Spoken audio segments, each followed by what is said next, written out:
Kericho Governor Paul Chepkwonyet went to court to stop the eviction of settlers in Masai Mara Forest by the government that is currently ongoing. However, the Environment and Lands Court has declined to issue conservatory orders stopping evictions from the Masai Mara Forest. Instead, Justice Mohammed Kolo called for an inter-party hearing on the 6th of August. We just want to take a look at some of the issues raised by the leader. Let's just take a look at that using some graphics. All right, so part of it says that from the 7th of July 2018, the respondents, without any right of legal authority and in utter disrespect of property rights and human dignity of the petitioner, have illegally and with impunity commenced forceful eviction and alienation of the private owners of individual property of all the land. That's something that Mheshimiwa Nsubi has actually just talked about, that the eviction is being done in the most inhumane manner. The security officers burn houses, livestock and bitter property owners in a brazen display of impunity and high-handedness. If it is scorched earth eviction, it goes on to say that the respondents have all the right to evict persons inside the gazetted Mara Forest, but the party's land contained in the said former group ranched is not in the forest. It is several kilometers away from the forest. All right, it says also that private owners have legally been issued with titles to their comprised in the former group ranches, have been authorized by the government of Kenya to subdivide the said group ranches into individual parcels of land. I'd like to hear your remarks on this. On this issue of, I actually really would like to thank the judge for having considered the environment. The environment is very, very important for our well-being. And one, let's go to the issue of the group ranches. Originally, there were only 5 group ranches. Yes, yes. These group ranches were very clear. If you go to the district or to the director of service, you will see the acreages of these group ranches. One thing which Kenyans ought to know is that the group ranches originally were not even group ranches. These are individuals who thought, you know what, let us just come together. Form our group ranch and everything. So you'll find that a group ranch like Rayo was probably only 50 acres. Okay? So that was for one person. Yeah.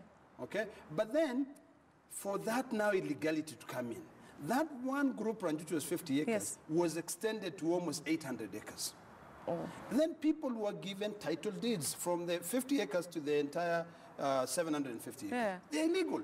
The Constitution is very clear. I've quoted Article 40, subsection 6 of the Constitution. Even though every person has a right to property, and their property is protected, it does not extend to a property which is illegally acquired. That is an illegal acquisition. So what we need to do is to say, these group ranches, what was their size? Because back in 1976, when the Maasai decided to adjudicate on their section of land, these group ranches were very, very clear on the boundaries, where how far they extend. One was maybe 500 acres. That for the 500 acres, it extended to about 8,000 hectares. That is where the illegality came in. So what we need to do is to go back and look at the initial records and say, if it is 50 acres, if you've been sold land and you're within the 50 acres, by all means, it's okay. But if you now, because these 50 acres did not extend into the forest. The reason why some of these group ranches vary in sizes is because they are really set up in the line of the forest. So maybe this one, which is 50 acres, maybe the owners could have wanted it to be 100 acres, but there's no way that it could go beyond the 50 acres because of the forest. So that is one thing which is very, very clear. Then there's another section, which was the Olpusumoru.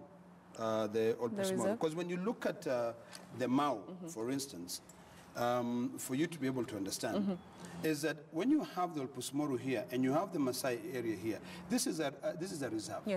Now, this reserve of Olpusumoru, 4 adjudication sections were declared. They are illegal. They are not in any record. Okay, the group ranches are on this side. Okay, so this Masai Mau is the one which has been fully encroached. And the biggest problem we have is that there are people who believe that there is this issue of cut line. And I want to address this issue of cut line. That cut line is really just abating corruption. It's an illegality. You know, I know as a way of conserving the forest, there was this Nyayo T zone, which is a state corporation. It was put in there to probably try and put a buffer and to stop these people from coming any further so that they can continue preserving that, what do you call it, that forest. The forest. But that does not mean it's a cut line. All right. Yes.